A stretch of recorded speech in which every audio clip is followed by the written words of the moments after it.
Dragon's Dogma 2 has the potential to be incredible, to really be a unique RPG that I think a lot of people could love. Now, we don't know if it's going to live up to that potential, but I do want to talk about why I think it has it. What makes it different from other open-world action RPGs? What sets it apart that could mean that it's for you? Or what things you should look out for that make it not for you? Because I personally am very excited for this game, but I'm also worried about a couple aspects of it. And I also think that it's not exactly what some people think it is, or that it's not going to be exactly what people expect. And I want to tell you about all of those things. So, hi, I'm Mug Thief, and let's get into it. And to set up some of the reasons that I have high expectations for the game, I need to talk about the company making it, Capcom. And if you don't care about the company or the team behind it, if that's not something that matters to you, it doesn't get you excited for a game to know who's making it, you have the timestamps below to skip ahead. Alright, for those of you who stayed, Capcom has been doing really well for itself recently. And Dragon's Dogma 2 is going to be a big deal because of that. There's just a lot of stuff surrounding this game that makes it very important for the company right now. Thanks to Capcom's recent releases, and thanks to their fantastic RE engine, it feels like they can't miss, and even when they do miss, it's something like Resident Evil 3, which is still pretty damn good depending on who you ask. Dragon's Dogma itself is a huge opportunity for Capcom, because not only are they continuing to pick up momentum, and they really have, to put it into perspective, of Capcom's 10 best-selling games ever, 7 of them are from the last 6 years, and that will likely change soon when RE4 Remake gets tallied up, and maybe even Street Fighter. But they are lacking some material in the big heavy hitters department. Sure, a lot of Resident Evil, Monster Hunter is now a massive franchise, and Street Fighter is doing just fine. But I'm positive that they want another big staple franchise to set up, and an open world RPG would be a genre they'd love to have a stronger foothold in. And despite Dragon's Dogma taking a very long time to get a sequel, the original game did very well for itself, selling 8 million copies after everything was said and done. And that's when we come up on the current situation of Dragon's Dogma 2. If Capcom really wants another big franchise on their hands in this space, they have to be putting a lot behind it. But aside from the situation of Capcom, we have to talk about the director of the game, because for me, it's a big reason that I have faith in it. I have never disliked an Itsuno game, and I rank a lot of the games he's directed as some of my favorites. And for those of you that don't know the man, he's behind Power Stone and Power Stone 2, Rival Schools and Project Justice, and of course, Devil May Cry 3 to 5, except the one that's D lowercase m and then C. Although I actually like that game, I think it's very different, but it's still a good game. And of course, he's behind Dragon's Dogma, and he has always said it was his dream project. This strange, open-ended, Dungeons & Dragons, dark fantasy-inspired action RPG that combines his love for those Western RPG aesthetics with the combat systems he's famous for in Devil May Cry.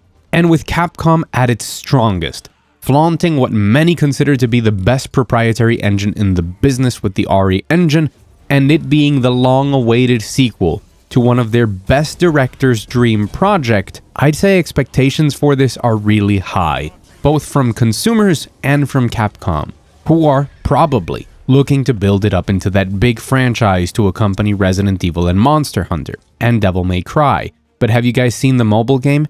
Yeah, I know it's a port and it's already been out before in other territories, but really, what have they done to you, Devil May Cry? So what exactly is Dragon's Dogma 2? What can you expect from it? What might make it interesting to you? What might not? And what am I worried about? Well, it's an open-world, party-based action RPG.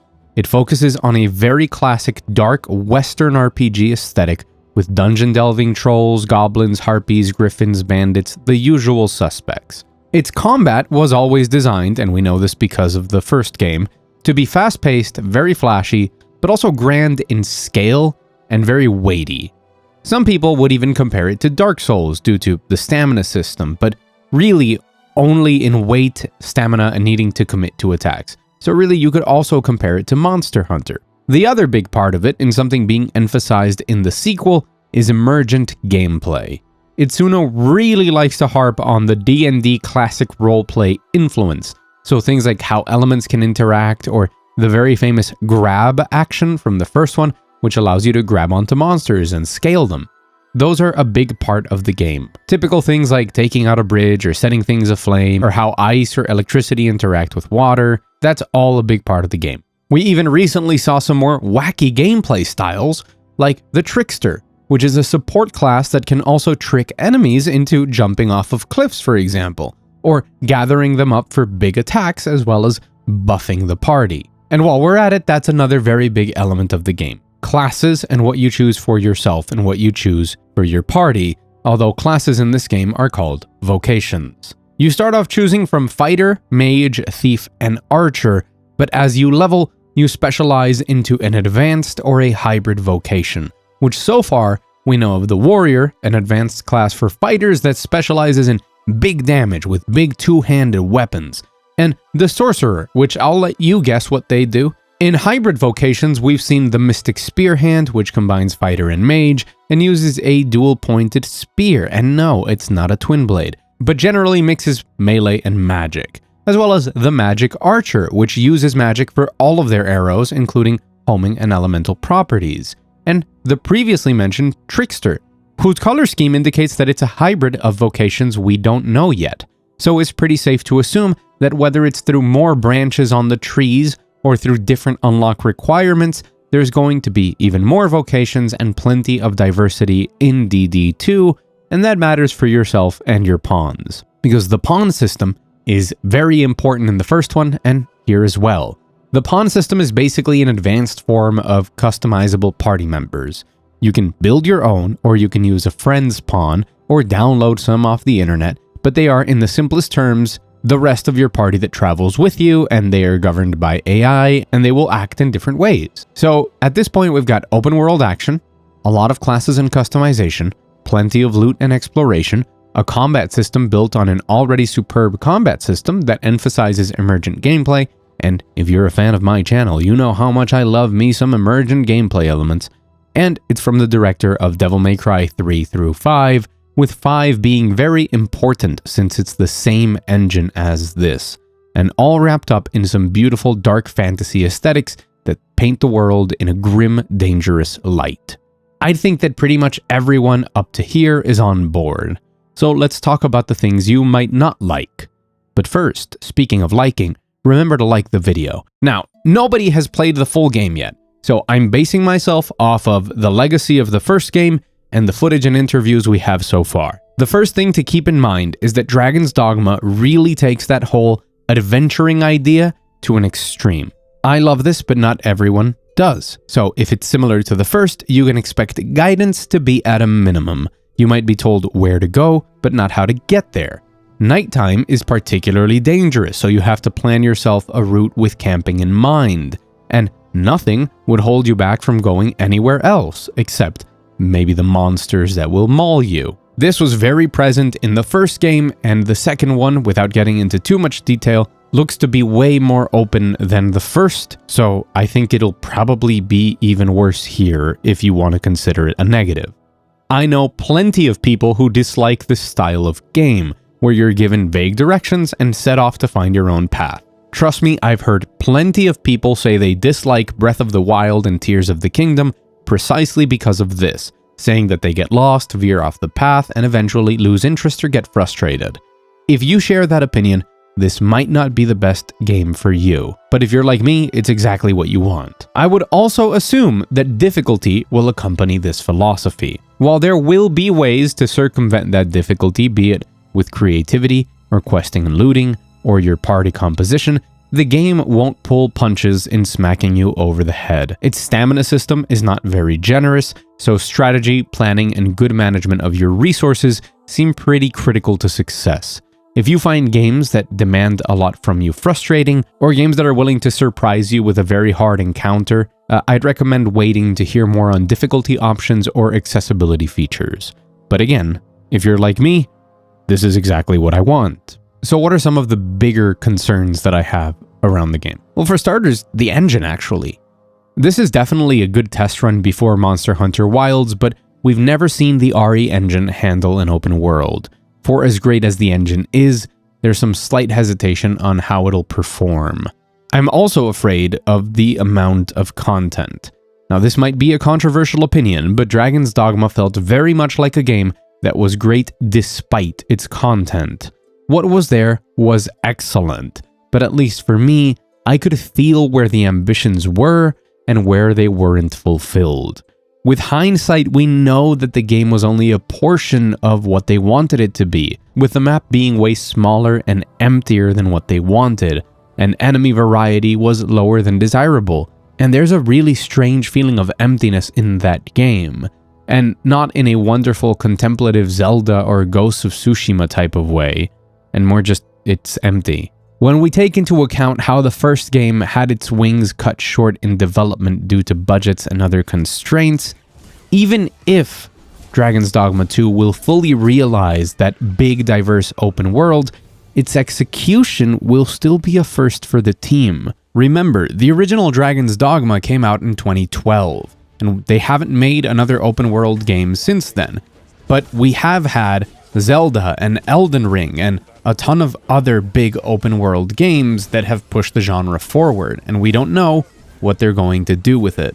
The world needs to not only be big, beautiful, and diverse, but it needs to be interesting and filled with secrets to uncover, rewarding players for doing what the game asks of you, being an adventurer. The recent look at the Sphinx has the team quoting how this particular side quest is massive and spans a lot of land and is completely hidden, and many people might never stumble upon it. If that's the type of treatment given to everything in the game, I think we're in for a real treat. But if that isn't the case, I'm a little worried. If there's one thing that's safe to assume coming from the original, is that the systems and mechanics will be some of the best, since the original still holds up today in that department. But I definitely want to see a lot of quality content to use those systems and mechanics with, to really sell that open world fantasy. And my last concern is a little bit different. I'm afraid of the reception that this game might receive. I think that a lot of people that are going to review it are probably coming from being fans of Dragon's Dogma 1, so they might know exactly what they're in for and like it. But the first game was definitely quirky and different, and if the second game follows in that same line without really adjusting for a more average player base, let's say, I think a lot of people are going to play this game and be a little confused or lost and just have very different expectations of what it finally is. I hope that isn't the case one way or another, because I don't want people to walk away disappointed, especially if it manages to be a great game, just a very particular one. And I already outlined some of those things, like the difficulty and the lack of direction earlier on. So I'm trying to do my part, making sure that people are aware, or at least double check before picking it up. But with the amount of marketing push that Capcom seems to be putting behind Dragon's Dogma 2, I think it's safe to say that they have confidence in the game. And with how hard they've been hitting it out of the park, I don't think they'd release a game that could tarnish their impressive track record. This doesn't mean the game will be for everyone, and we still don't know if it'll be fantastic or not, or maybe it'll just be okay. It's not your traditional RPG, it's not Skyrim, it's not Elden Ring, nor Zelda, nor Baldur's Gate 3, but it just might have enough of those things spun into a wonderfully unique, mysterious game that it could be what you've been looking for this whole time. And I hope it is exactly what I'm expecting it to be, which is a much larger, much improved version of the first game. I've been Mugthief, and for more of my insights and opinions into games, from long video essays to reviews and news, subscribe to the channel, and as a bonus, you'll get my undying gratitude. While you're down there, hit the like button, maybe share this with a friend who you think should be aware of it, and tell me in the comments how you're feeling on Dragon's Dogma 2. Thank you so much for watching, and I'll see you again very soon.